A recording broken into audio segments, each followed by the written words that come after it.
I'm Sarah Kensier, the author of the best-selling books The View from Flyover Country and Hiding in Plain Sight. I'm Andrea Chalupa, a journalist and filmmaker, and the writer and producer of the journalistic thriller Mr. Jones about Stalin's genocide famine in Ukraine. And the opening song you heard... Oh, sorry, do you want to say what the show's about? That would be good, yes. And this is Gaslit Nation, a podcast covering corruption in the United States and rising autocracy around the world. And the opening song you heard is called I Can't Change, and it's by Danny Golden. Danny Golden is an Austin-based singer-songwriter, a rock and roller, and a lifelong searcher for truth and people to share it with. He says the artist's job is to investigate the depths of our world and bring some meaning back to the surface. His projects have included members of Austin music staples like the Black Pumas, White Denim, and Shaky Graves. Shaky Graves is a really cool name for a band. Golden's 2021 EP, Changes, is his first release in almost 2 years. It's a lifetime look at a man coming to terms with himself and struggles, both inner and external. It kicks off with a cymbal crash and a wall of guitar sound as Golden begins to examine a descent into a painful period with the single, I Can't Change. It's a search filled with dead ends, and I Can't Change documents the songwriter grasping for clarity. We can all relate to that. After a fruitless search for answers outside of himself, Golden finds himself forced to look inward, and the music reflects a reckoning from this place of self-honesty. This most recent collection of songs is another powerful statement in Golden's growing discography, bold and broken, but putting itself back together one chord at a time. He goes on to create a statement for why he submitted this song. Creating this song helped me get through a difficult period of depression, and releasing it has given me a chance to hope that my art touches the hearts of listeners who need some light in the dark. A lot of elements put me in that place. Mainly the destruction of a very unhealthy relationship and the emotional fallout from that, but also very much the daily struggle of trying to exist in Trump-era America and the search for positivity and meaning amid that. Huge fan of Mr. Jones, thank you very much, and the podcast, thank you. Your work is so important and incredibly well done, and I'm proud to be a patron. You are a supporter on Patreon. Wow. That is not why we chose you. We chose you because the song is excellent. And we want to say that, Danny, personally speaking, I listened to your song and I read this, and it was inspirational, and you helped me center and get focused in my own creative process currently. And I want to thank you for that. And I want to just say how grateful I am to our production manager, Carlin Daigle, who came up with this idea to connect us with all the Gaslit Nation listeners out there through their art by featuring their songs. It is so needed, personally speaking. It is so wonderful, and it reminds us that we're all in this together and that we are all jumping out of bed and facing what we must face together. We're going to continue to do it because what we're doing matters, and we matter, and art is a great, great way to resist and rage against the machine, and we appreciate you, Danny, for your music. Thank you. Now let's get our little group of hobbits together and enter this journey of Louis DeJoy, who is the poster child of breaking up the country and selling it for parts. Louis DeJoy is, of course, the big-time Trump donor who was installed deliberately as the postmaster-general as Trump was openly trying to steal the election in 2020. One way that Trump was telling us he was trying to do this was by deliberately slowing down the mail. And he had Mr. Privatization, Louis DeJoy, to thank for that attempt. The mail did indeed slow down at a time when we were in a pandemic, a once-in-a-century pandemic, and dependent on the mail in order to cast our votes. And so this was part of the pressure cooker our democracy was under, was would they succeed with making sure that ballots didn't arrive in time? We obviously had to overcome this challenge among many others that Trump presented, along with his Kremlin friends, to try to steal 2020. DeJoy is proudly trying to deteriorate our treasured U.S. Postal Service with a very long, proud history. A postal service that people depend on for their social security checks, for their medicines. Rural areas depend on them. It's a lifeline, especially where you have limited internet. And Louis DeJoy does not care about that. He cares about, first and foremost, making money and dodging accountability. And right now he appears to be doing both. The FBI is currently investigating DeJoy for some shady political donations that he made from Slate. I'll read from that now just to give you an update. Overlapping with the election controversy was DeJoy's role as a major Republican donor prior to his government service and a possible illegal straw donor scheme he allegedly orchestrated during that time. The Washington Post first reported on allegations by former employees of DeJoy's company that he pressured workers to donate to Republican causes and then reimburse them via bonuses. All of this would be a clear violation of the law, and it is what the Department of Justice is reportedly investigating now after local law enforcement in North Carolina said it would not be moving forward with the case. So what this whole pressuring employees to donate, which is a way of which is political representation, it's putting your political voice out there. That reminds me so much of how Yanukovych tried to steal the 2004 presidential election in Ukraine. Part of that sweeping effort of Kremlin-backed election stealing in 2004 in Ukraine included pressuring employees to hand you over their ballots and then using those ballots to stuff the boxes for Yanukovych. DeJoy did something very similar here. He currently remains the postmaster-general. All of us thought when we were making phone calls and getting out the vote for Biden and Kamala Harris that one of the many things we would get with the Biden presidency was DeJoy being replaced by somebody who actually cares about preserving and improving and protecting the U.S. Postal Service and making sure that we all get our mail on time, the mail, especially the checks we depend on, the medicines we depend on. That has not been the case. DeJoy is still there. And it is a horrific testament to the fact that we have not been getting the accountability that we so sorely need to not only bring people to justice for their wrongdoing, but to ensure that they don't get away with their schemes. They don't get away with their damage, that people do not suffer in the process. And right now, we all remain vulnerable to DeJoy, because what is he going to do to our mail? How is he going to milk us for further profits? How is he going to increase prices? How is he going to deprive people of the connections they desperately need and depend on? Lives are literally at stake. This is not hyperbole. Like, literally lives are at stake. And I've noticed, and I've been working around all the issues of slow down mail myself. For instance, I walked 2 hours in the snow with a baby carriage to hand deliver my updated voting status to the election board in New York City because I didn't trust the mail that it would get there in time. I had a week, but I didn't trust the mail that it would get there in time. I recently sent out some checks.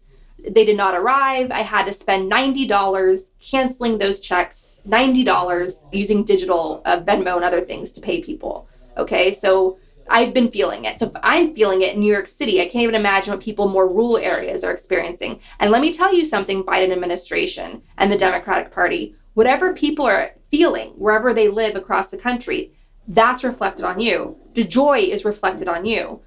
All of the bad services he's providing, those are Biden services. So why is DeJoy still the postmaster general? Yeah, exactly. And, DeJoy joins a number of people in this regard. We did a episode previously about Christopher Wray and the mystery of him still being the head of the FBI when he let Trump's and his cohort's crimes go on unimpeded. He has also, as we've noted many times, not cracked down on the organizers and instigators of the January 6th Capitol attacks, among other things. But DeJoy is probably like the most blatant and obvious person to go after. It's more unorthodox to remove the FBI head. And of course, there's, a storied history there of FBI entanglement with Russian mafia operations. We've gotten into that on many episodes with previous directors like Louis Freeh and William Sessions being, working for the Russian mafia after they left their position. That is a deeply corrupt body within the U.S. government that is much more difficult to deal with than the Postal Service. The Postal Service is like the only U.S. governmental institution, maybe the National Park System too, that everybody loves and everybody wants preserved. and everybody is mad at right now because people are not getting their mail. And they recently announced a plan to delay mail even more than it already is. This is not a hidden policy. This is an official plan of the Biden administration under Louis DeJoy. So as Andrea said, well, why is he not there? Biden did get rid of several Trump-appointed Republican lackeys who were there to basically make sure that DeJoy remains in his position. That's how he's appointed, is through the board of directors, of the United States Postal Service. The Board of Governors, is what it's called. And so the way Trump was able to get him in, was by packing that board and making sure that DeJoy, who notably also, worked alongside Michael Cohen and others, for the Republican National Committee, was able to go there, to be there to sabotage the election and to move for the destruction of the Postal Service for, personal profit. And so why is he still there? The answer appears to lie in an individual named Ron Bloom, who is the vice chair and managing partner of Brookfield Asset Management, which I will get to in a second, and is serving as the chairman of the Board of Governors of the U.S. Postal Service. And Ron Bloom is a Democrat. And a lot of people falsely assume that because Bloom was a Democrat, he would oppose Joy, he would save the Postal Service, this venerated and obviously very necessary institution, from destruction. That is not the case. So what is going on here? I'm going to read a little bit about Ron Bloom from the Revolving Door Project. And here I quote, "In 2016, Bloom left Lazard to join controversial private equity firm Brookfield Asset Management as a vice chairman. Brookfield made headlines in 2018 for allegedly using Qatari financing to lease a Manhattan skyscraper from the Kushner family, while Jared Kushner was serving as a senior White House advisor. Last December, Democratic Senator Ron Wyden and Congressman Joaquin Castro opened a formal probe into Brookfield's dealings with Kushner companies and Qatar, focusing on whether its Qatari-financed bailout of Kushner's 666 Fifth Avenue was linked to Trump's withdrawal of support for the Saudi-led blockade of Qatar. Since being appointed by Trump to the Postal Board in 2019, Ron Bloom has served as a reliable vote both for DeJoy and his agenda. Amidst the national outcry against DeJoy's dismantling of mail sorting machines last year, Bloom did not respond to press inquiries about his thoughts on DeJoy's leadership.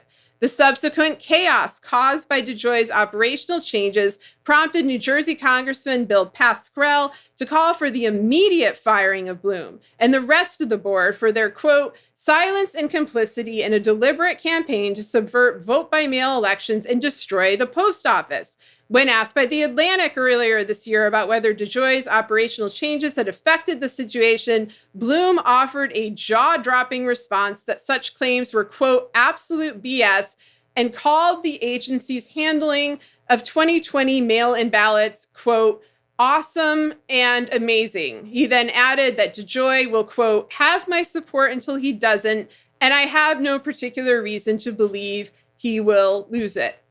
So yet again, we have an individual connected to the Trump crime cult, a direct continuation in this case, of the transnational crime syndicate masquerading as a government that we have gone over so many times. And what is really disturbing here isn't just Biden's refusal to fire this individual and then fire DeJoy, which is all completely feasible. This is a decision that actually is in Biden's hands. It is not in the hands of Congress. There's no one else to really blame here. It's that this is the direction we are heading generally as a country, regardless of which party holds the reins of power.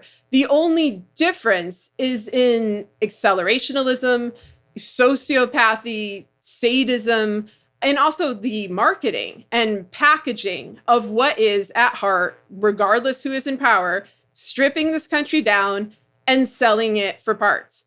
Getting rid of the Postal Service, which enables people to vote by mail, enables people to get their medications, enables people to get necessary government documents on time, in addition to being the major force during a pandemic, which is still on country, survives. Like, this is not a institutionalist actions. A lot of times when the Biden administration does something, people will excuse it by saying they're following protocol, they're following norms, they're institutionalists. That is not what this is. This is purposeful. This is new. This is destructive. This is the action of somebody content to deny Americans basic goods and services, as well as destroy the very mechanisms that enabled the Democrats to get into office in the first place, which included the ability to vote by mail. And so people should ask why.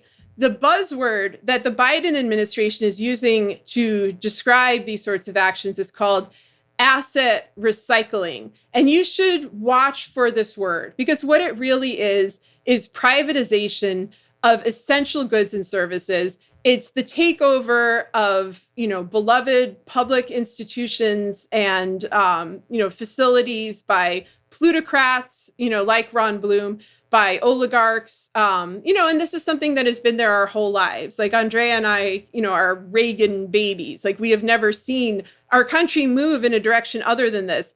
But it is so profoundly disturbing that after 40 years, to see it still moving in this direction, accelerating in this direction, and of course doing so under climate change, when we really need to be going in the opposite direction and making sure that corrupt individuals like Ron Bloom, like DeJoy, and certainly like the members of the Trump administration do not have control over something as fundamental and basic as the Postal Service. Like, it's like, if you can't rescue the Postal Service, I don't know how you then gut out the rot in the DOJ, in the FBI, in the IRS, and all of these other much more corrupt agencies. They have actually taken, one of the few uncorrupted agencies and made it deeply corrupt and dysfunctional.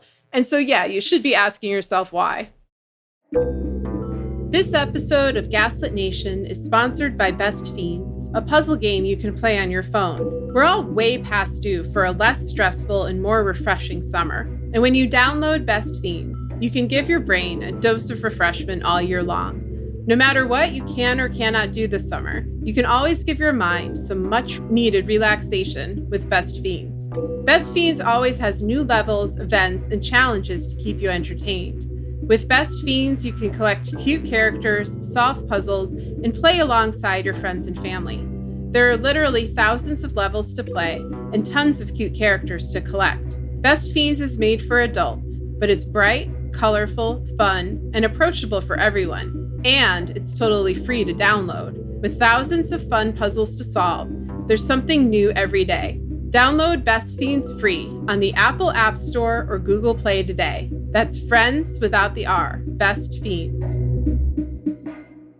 I want to point out that the Washington Post just did a piece that we'll link to in the show notes for this episode, talking about DeJoy's new plan with some gaslighting branding name that he slapped on it. I'm not even going to repeat because these guys are all masters at gaslighting. So the Washington Post provided an investigation on how DeJoy's continuing destruction of the U.S. Postal Service is going to slow down the mail even further. And the most vulnerable, of course, are those who live in rural areas, the people that Biden likes to think he wants to reach, right? We assume that Biden wants to be president for all Americans, including those living out in rural areas that are dependent on the mail. So they're going to be hit the hardest, according to the reporting. Pushing back against this are attorney generals from 21 states, led by Pennsylvania and New York.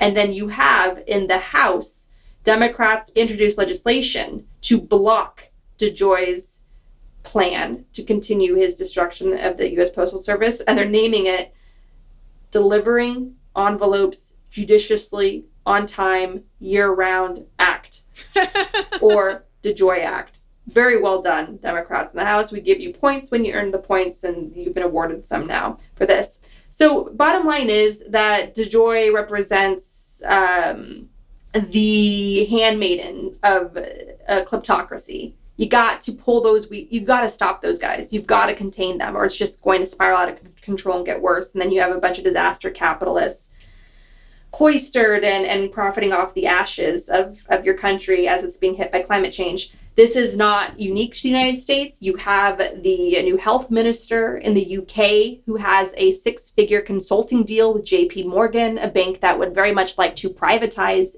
UK healthcare. So the UK is struggling with this presently as well in the midst of a pandemic.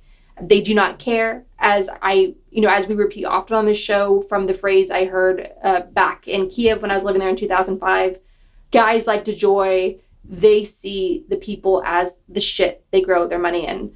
Human life means nothing to them. That is why we need strong government. We need strong regulations. We need accountability. We need to do everything we can now to roll back the Reagan revolution that has allowed guys like DeJoy to run amok and created a culture where it's absolutely fine to exploit human life for profit.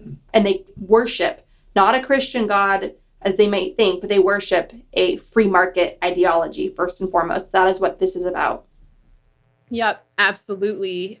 And on that note, on the kind of elite criminal impunity that makes the spread of kleptocracy possible, regardless who is actually in power, I think we can move along to the Trump Organization corruption investigation, which is making all sorts of headlines this week and has over the last month. A lot of rumors, a lot of speculation, a lot of bullshit. I'm just going to read a little summary of the situation from Rolling Stone. Maybe by some sort of miracle, by the time this episode airs, the situation will have changed with some actual indictments. I tend to doubt it. But anyway, this is a one paragraph summary. In May, a grand jury convened to hear evidence from prosecutors, a signal that the investigation of the Trump Organization could be entering its final stages. The DA's office, that would be Cyrus Vance, who we've mentioned many times in this show, who is best known for letting criminal elites off the hook. The DA's office is reportedly zeroing in on longtime Trump Organization CFO Alan Westenberg, probing whether he failed to pay taxes on fringe benefits he received from Trump, including cars, apartments, and private school tuition for his grandchild. The DA's office has reportedly seized Weisselberg's personal financial records, and he could be facing charges as soon as the summer, according to the New York Times. Prosecutors are also investigating whether Trump Organization COO Matthew Calamari enjoyed similar tax-free benefits, indicating the alleged illicit activity could be a company-wide issue. Gee, do you think so? I mean, one of the reasons I resorted to reading that paragraph is I had to remind myself what is actually being litigated, because what is behind this story, this does not even remotely scratch the surface of what the Trump Organization has been doing for 40 years, which is the time that Weisselberg has basically been working there, the crimes they carried out, the front companies they operated, the endemic corruption. Michael Cohen gave probably the biggest public view of this when he testified in congressional hearings in February 2019. Trump is a career criminal. These are his lackeys. These are his front people. And, a lot of folks seem to want to view this as a sort of Al Capone on taxes situation. I don't think that is appropriate for what Trump has done in executive office or beforehand. I think he's more dangerous, and I think his abuses of, in the capacity as president fall into a different category. It's not even quite appropriate for Weisselberg because he's unlikely to actually face prison time or substantial charges. The same is true of Calamari.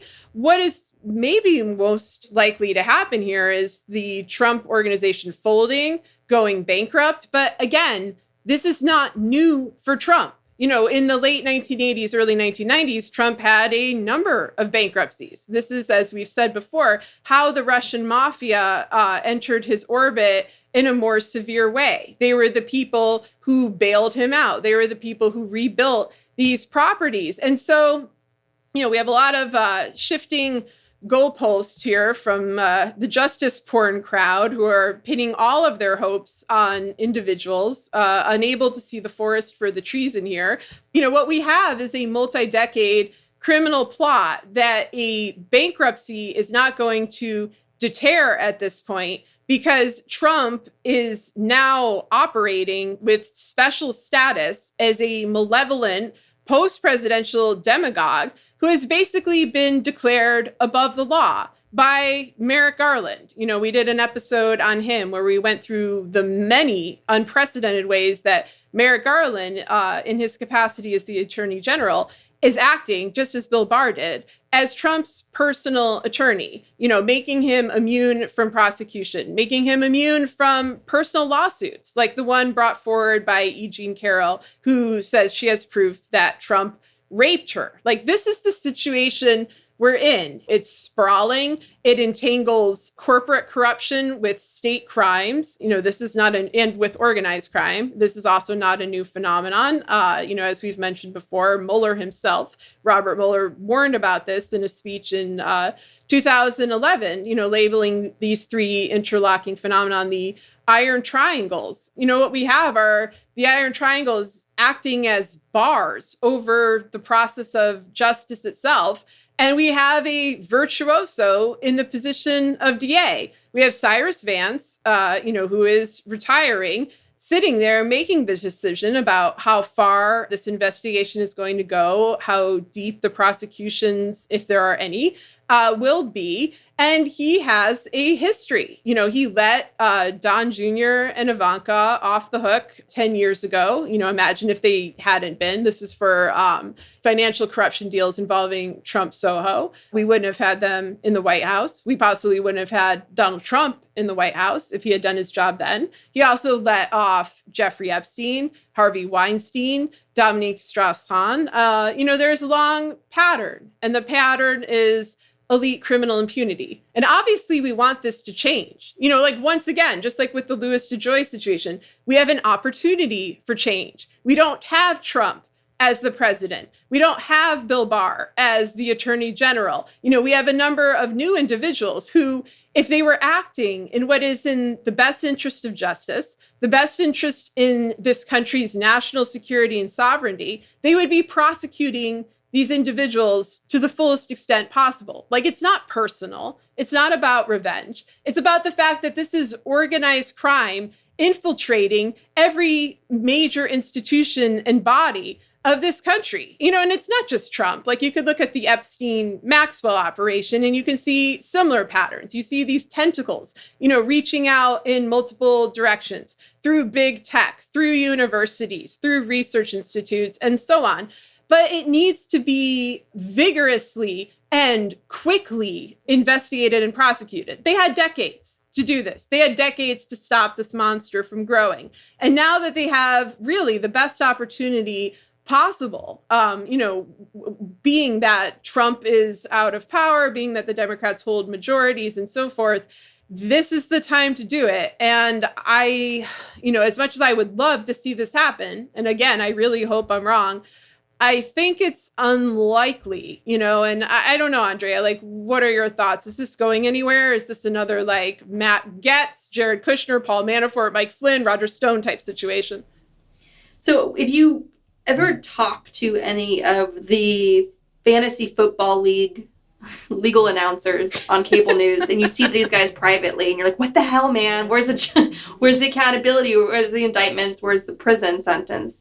What they'll say to you privately, and I'm sure they say this as they get excited about every little new headline that Cy Vance produces, they like to point out that the justice system takes time. It takes time.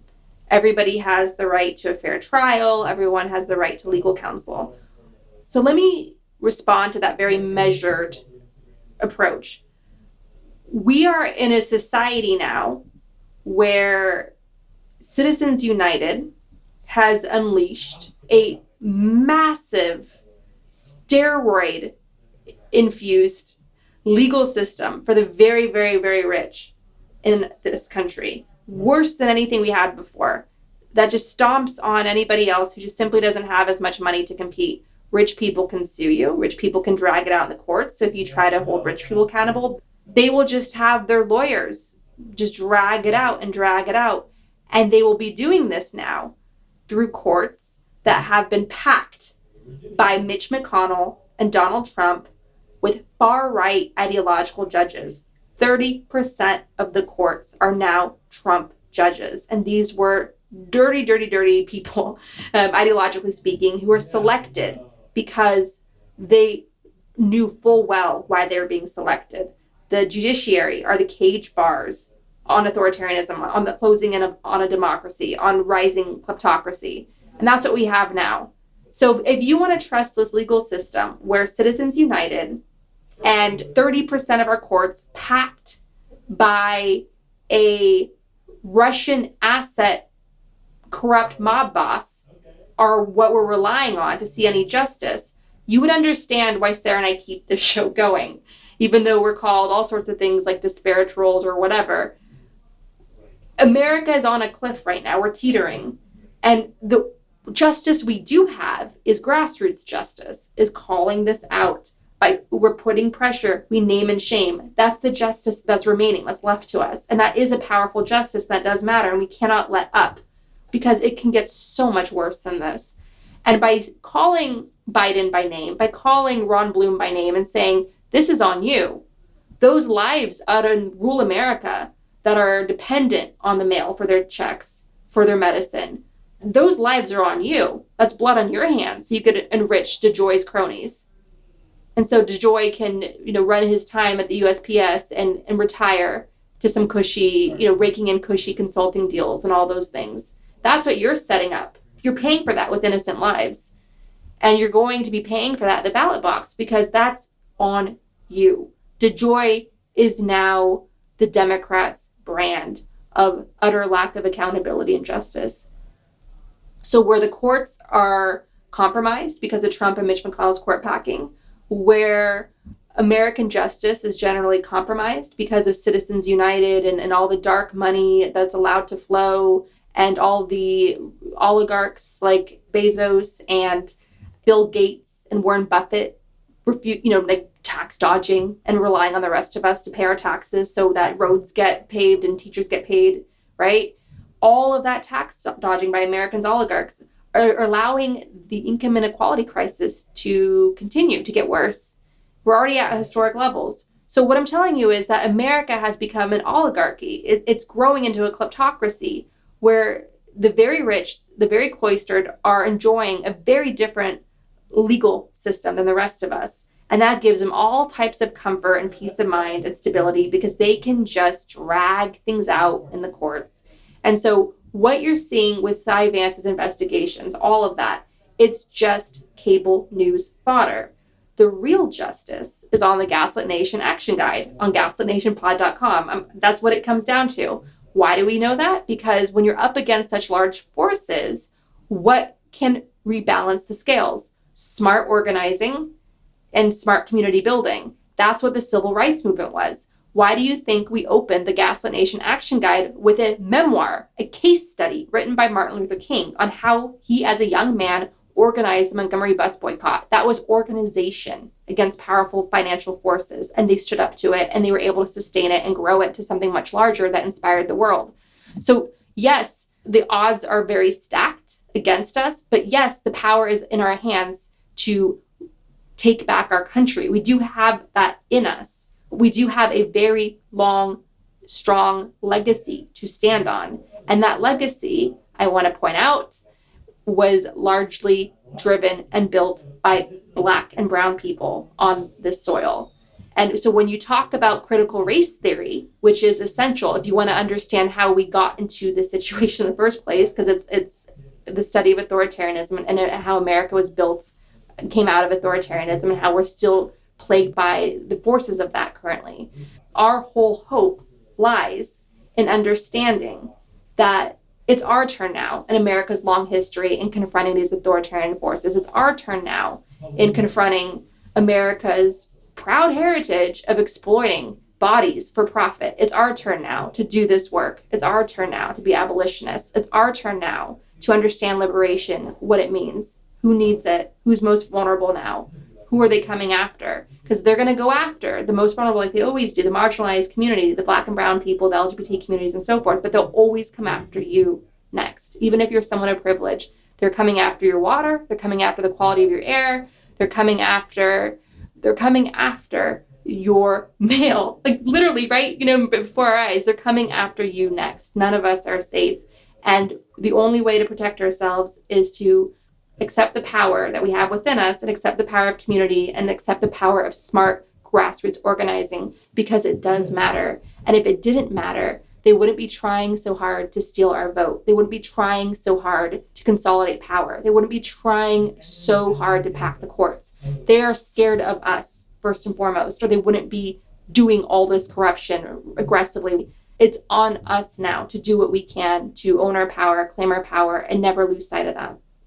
These excuses that people offer of just wait, look for this savior, justice is coming, the wheels of justice grind slow but grind fine. It's like the wheels of justice are like running you over in the road, like roadkill, and you're getting scooped up by Republicans who, are feasting off the corpse. Like, I don't know what else to say. So yes, grassroots power at least is a dependable power in the sense that it is yours. You are not asking for permission. You are making demands. Andrea, I know you had some words to say about certain individual in the media and their representation of all of these corrupt situations. I just want to briefly preface this by again encouraging people not to fall for the illusion of justice being served, to actually look for hard evidence. And if that evidence is there, then that's fantastic. And we're all cheering in unison together that the tide has indeed finally turned.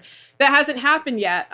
There's a story last week that occurred that got people briefly excited, which is that Rudy Giuliani had lost his license to practice law in New York. This is long overdue. It should have happened ages ago. It's obviously good, I suppose, that it happened now, since he shouldn't be practicing law anywhere. But again, this is another one of those stories where folks get real amped up and they kind of miss the point. Like, the point of this particular case is that a Trump lawyer is not there to practice law. They are never there to practice law. They are there to be a fixer and a threatener, which is what Giuliani was. And that was following a well-trod path laid by Roy Cohn and Michael Cohen, who incidentally were both also disbarred after serving as Trump's lawyer. The entire time that Giuliani was acting as Trump's quote unquote lawyer, as Trump was the president, Giuliani was not actually licensed to practice law in Washington, D.C. Everything he was doing, all of those press conferences, were for spectacle. And the media rewarded Giuliani with a perch to spew propaganda because they wanted access. And you would think that, perhaps given the massive death toll from a preventable global plague or the violent seditious attack on the Capitol, that the media would learn to not promote people like Giuliani and to not rehabilitate people like Bill Barr and Jared Kushner, who are currently profiting off of their crime sprees in the forms of books and interviews and pseudo tell-alls that basically are just, scandal covering crime yet again, a media culpa, like a fake apology, if there even is an apology tour, or the confession of something that can't be prosecutable in order to cover up the absolute atrocities and illegalities that they committed. And there are a lot of journalists who went along for this ride during the Trump administration and still don't seem to have learned their lesson. And at this point, I'm going to turn it over to you, Andrea, because I know you had a lot prepared here. Yes, so an important focus of Gaslit Nation is to be a time capsule where we remind people of even recent history to ground ourselves in this deliberately chaotic news cycle. It's, as Sarah said, they cover up crimes with scandal, and they do that very, very well, and they're still doing it. So we like to stay grounded in the history, even recent history, so folks understand how we got here and how widespread the rot is. So that brings us to our old friend, Ken Vogel of the New York Times. So he's back at it, as they say. We all know the whole story of Paul Manafort. We've documented Putin's Darth Vader many times on this show. Anybody who followed Ukraine for a very long time knew that Paul Manafort coming over and managing Donald Trump's campaign for president meant that the Kremlin was here because Paul Manafort openly worked for Kremlin interests in Ukraine for a decade before coming over to the US to run Trump's election. His longtime client, Yanukovych, Putin's puppet in Ukraine, stole an estimated $40 to $100 billion. That's billion with a B, from the Ukrainian state, from taxpayers, and used that stolen money to enrich himself and his family and their cronies. So what this comes down to is that my sister, as we've also documented on this show, the former contractor for the DNC who risked her life and career to warn both Democrats and Republicans that Paul Manafort running Trump's campaign meant that there was a Kremlin connection. This, again, was very obvious. My sister warning people about this in 2016 was not the story. The fact that the intelligence community, the FBI that was invited by Ukraine to come in to find the tens of billions of dollars that Yanukovych stole, the FBI knew who Paul Manafort was. That's the story, that the intelligence community and the officials that are charged with protecting us failed to stop Paul Manafort from getting anywhere near a U.S. presidential race, and allowing Trump to come to, with his Kremlin connections and dependence on dirty Russian money, was able to come to power in the first place. That's the story, not what my sister did in trying to warn everybody. What she did was patriotic, and she paid a great price for it, she and her family. So my sister went out of her way in 2016 to warn everybody, and was, as we talked about in the show, was getting death threats. There was an attempted break-in on her home. Her phone was hacked. Her Gmail was hacked. It was just there's that song, that threatening song that was appearing on her phone. Listen to the first 3 episodes to see the hell that she was put through, all for pointing out the obvious, that Putin's Darth Vader was now in the U.S. We looked into personal security, private security, which was very expensive. Instead, to protect her, we wanted to raise her profile. That's one way of doing it. If you don't have the money for a bodyguard, you raise your profile. So you become a name, a voice, so that they have a harder time making you disappear. And so she was talking to press a lot for that reason, and of course, especially to get the truth out. And during this time, she was, when it became too late, when Trump was elected, she got a warning from a friend that the Trump transition team was asking around about her, trying to dig up dirt on her to try to hurt her. And around this time, she met a reporter at Politico by the name of Ken Vogel, who wanted to speak with her. And so they did some interviews. And a couple months later, Ken Vogel came out with a Kremlin disinformation hit piece on my sister, painting her and Ukraine as meddling in the 2016 election to hurt Trump and help Hillary. And his big source for this piece, this hit piece, was a Ukrainian who, in my opinion, looks like, who gives off very strong Tony Soprano vibes, by the name of Andriy Telezenko. And this was the big source. And we'll get back to Telezenko later and what happened to him. And so Ken Vogel announces this big hit piece on my sister on Twitter by saying something to the effect of, there is no proof that Russia meddled in the election, but there is proof that Ukraine meddled. And then he goes on to grab photos from my sister's Facebook page, including a photo of her at a social event for women at the Ukrainian embassy, where she's with other members of the Ukrainian diaspora, just a bunch of women hanging out, friends of hers. Ken Vogel's putting that on Twitter as part of his big claim that my sister was essentially doing for Ukraine what Paul Manafort was doing for Russia. So this was like master projection, not just, as these guys are good at. So Ken Vogel's disinformation hit piece comes out in Politico, and no one really notices it other than the far right, because the day before, BuzzFeed publishes the Steele dossier, and that's when all hell really broke loose, when people were finally catching up to me, Sarah, and my sister, that, oh, wow, Trump really does have all these Kremlin connections. So Ken Vogel's Kremlin hit piece gets eclipsed by that big, damning, juicy, credible report by the former spy who ran the Russia desk for the British government, Christopher Steele. The Kremlin fights back against the Steele dossier, which alleges, based on several sources, that the Kremlin cultivated Trump as their asset, including holding compromat over him. How does the Kremlin fight back? Putin's chief propagandist, Putin's Sean Hannity, a xenophobe by the name of Dmitry Kiselyov, who once declared in a broadcast that, quote, Russia remains the only country in the world capable of turning the USA into radioactive ash. So Putin Sean Hannity did an entire segment claiming that the Russiagate scandal in the US was invented by my sister. With my help, I make a cameo appearance, and we're like the Ukrainian Illuminati, because Ukraine, of course, with all its struggles a near annihilation under Stalin is oh so powerful and pulling all the puppet strings. And my sister and I are like the Ukrainian George Soros or something. That's the Kremlin's line of attack. And it's on mainstream Russian propaganda. It's on their main TV network. This narrative builds on Ken Vogel's Kremlin disinformation hit piece in Politico. It's all snowballing. And the Kremlin and the Republican Party fanned the flames of these attacks against my sister, pushing this throughout Trump's entire time in power as his defense, trying to turn the tables by accusing her of what they themselves were doing.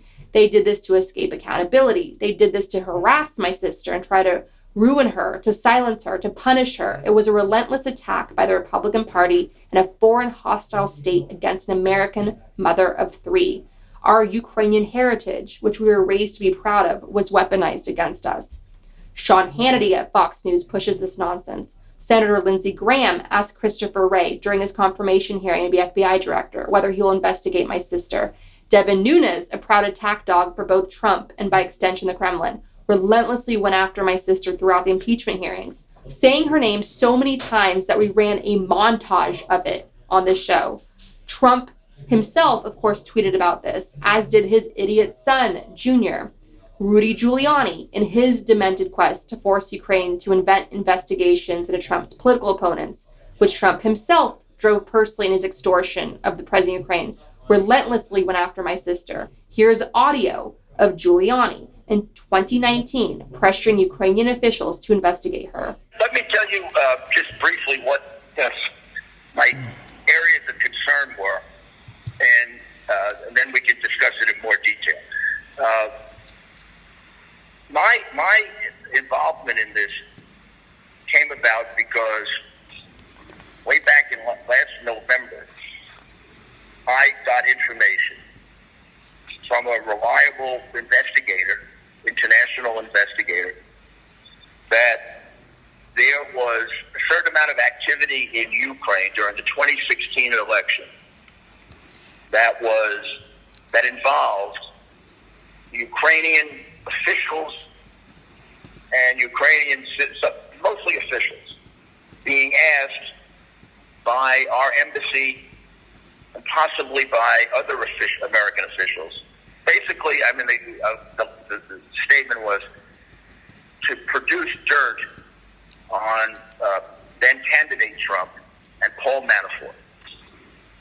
And that, just to shorten a big, long thing, over a course of about 4 or 5 months, he did produce information about Manafort and about the Trump campaign and even possibly about Trump.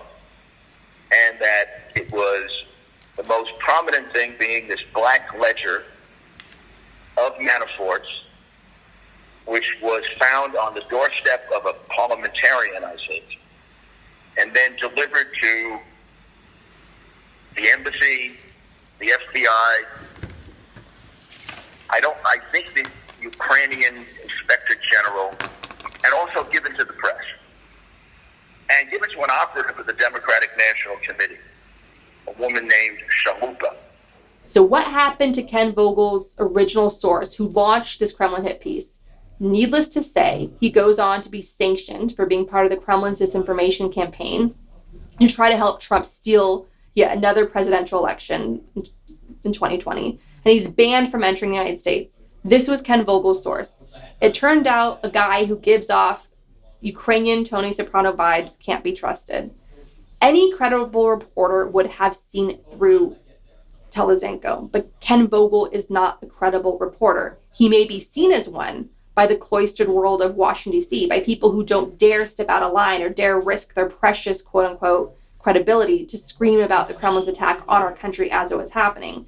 Ken Vogel is a credible journalist to those who do not have to live with the impact of Trump's destruction and the destruction of those who fail to hold him and his family and their cronies accountable. So Ken Vogel's infamous Kremlin hit piece was so infamous that the Washington Post wrote an article about it, listing all the credible people who discounted the narrative and pointing out that Politico's own reporting contradicted it. So why would Ken Vogel do such a thing?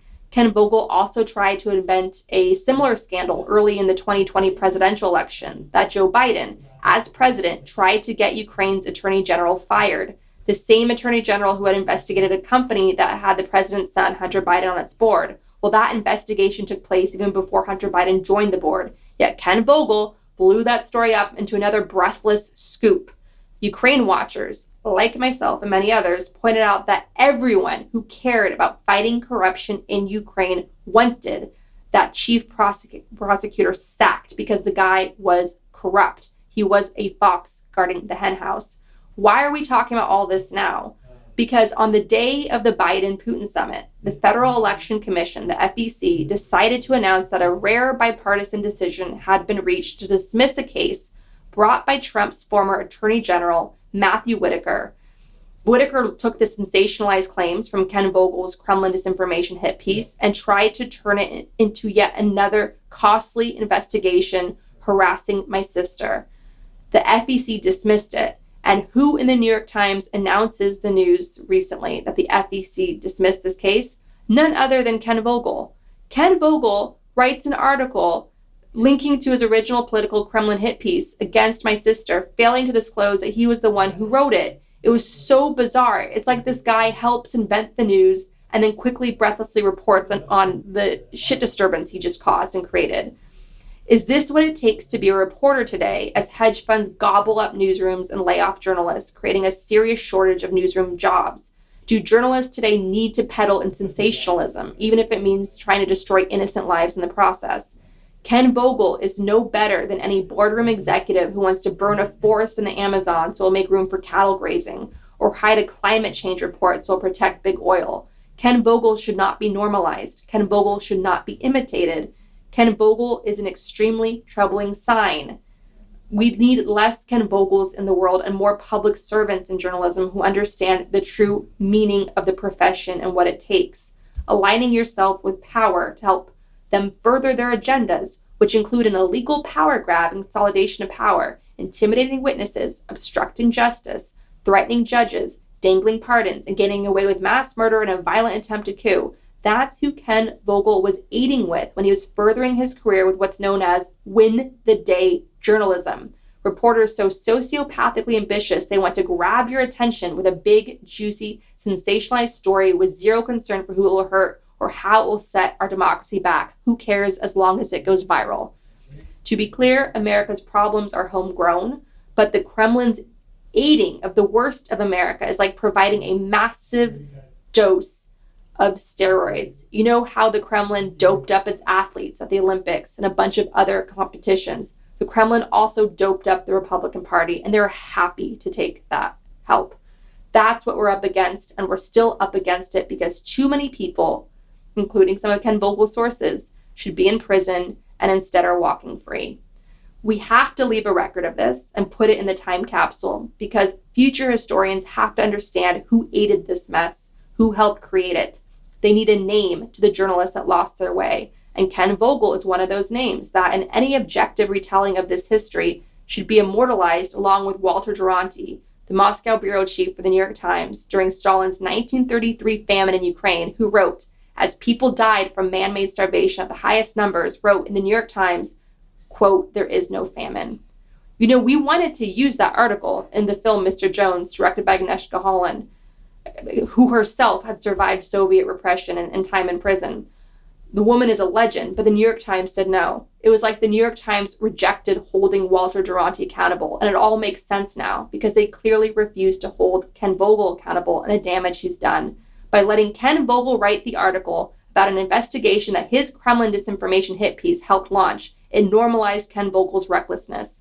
If the New York Times refuses to learn from its own history, the New York Times is doomed to repeat that history. Expect more Ken Vogels if they're allowed to hurt innocent people this way.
can't change.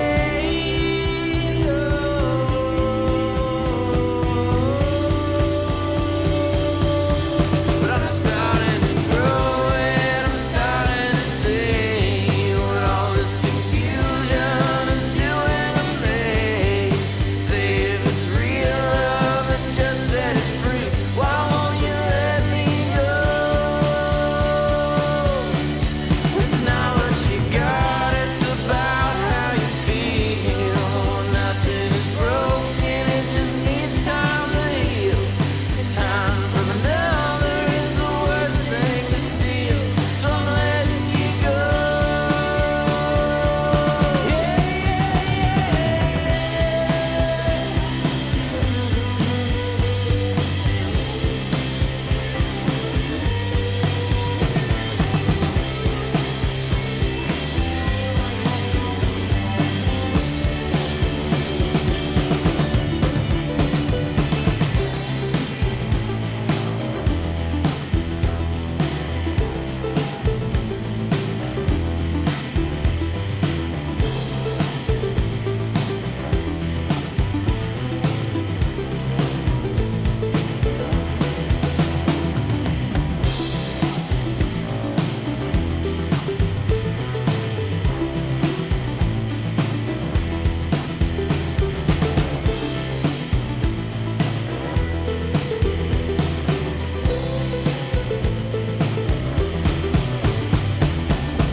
Our discussion continues, and you can get access to that by signing up on our Patreon at the Truth Teller level or higher. We want to encourage you to donate to your local food bank, which is experiencing a spike in demand. We also encourage you to donate to GLAAD, an organization on the front lines of fighting for the rights of LGBTQ people at a time when they, especially trans people, are under attack by repressive and harmful Republican legal warfare. Support their critical work at GLAAD, GLAAD.org. We also encourage you to donate to the International Rescue Committee, a humanitarian relief organization helping refugees from Syria. Donate at rescue.org. And if you want to help critically endangered orangutans already under pressure from the palm oil industry, donate to the Orangutan Project at theorangutanproject.org. Gaslit Nation is produced by Sarah Kenzier and Andrea Chalupa. If you like what we do, leave us a review on iTunes. It helps us reach more listeners. And check out our Patreon, it keeps us going. And you can also subscribe to us on YouTube. Our production managers are Nicholas Torres and Carlin Daigle. Our episodes are edited by Nicholas Torres, and our Patreon exclusive content is edited by Carlin Daigle. Original music in Gaslit Nation is produced by David Whitehead, Martin Vissenberg, Nick Farr, Damian Arriaga, and Carlin Daigle. Our logo design was donated to us by Hamish Smith of the New York-based firm Order. Thank you so much, Hamish. Gaslit Nation would like to thank our supporters at the producer level on Patreon and higher: Sean Rubin, Todd S. Perlstein, Pat, Kenny Main, John Schoenthaler, Frank Jacquette, Ellen McGirt, Joel Farron, Larry Gasson, Erica Moore, Karen A. Deal, Nico Phillips, Brian E. Castor, Lex Reed, Andrea Scalzo, Malicia Howland, Karen Heisler, Jordan Sanders, Ann Bertino, Rachel Winder, T.R. Dunstan, Kim, John Millett, David East, Shannon Nacy, Ida, Chris Fellow, Dodie Pop, Kristen Bredimus, Ben Wheaton, Joseph Mara Jr., Rich Holcomb, Thomas Scheibe, Kelsey Malsom, Julie Matthews, Meganopolis, Mark, Matthew Womack, Sean Berg, Kristen Custer,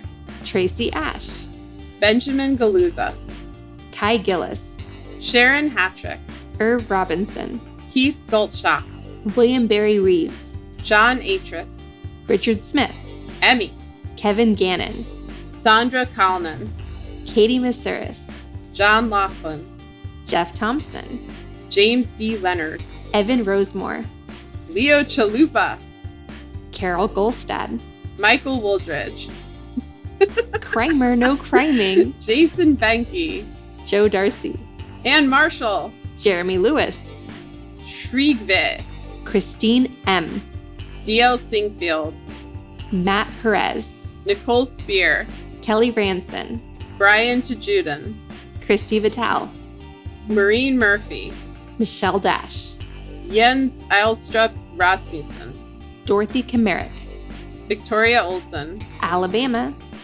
ZW, Lisa LaFlame, Jason Bainbridge, Catherine Anderson Karina, Sarah Gray, Mike Tripico, Diana Gallagher, John Ripley, Ethan Mann, Jennifer Slavic, Yay Itzma, David Porter, Kate Cotton, Kim Mellon, Leah Campbell, Lynn Schneider, Jared Lombardo, Karen Humphreys, Giles Boquet, Ann Marshall, Irina Guardia, Eric Kaplan, Sonia Bogdanovich, and Tanya Chalupa.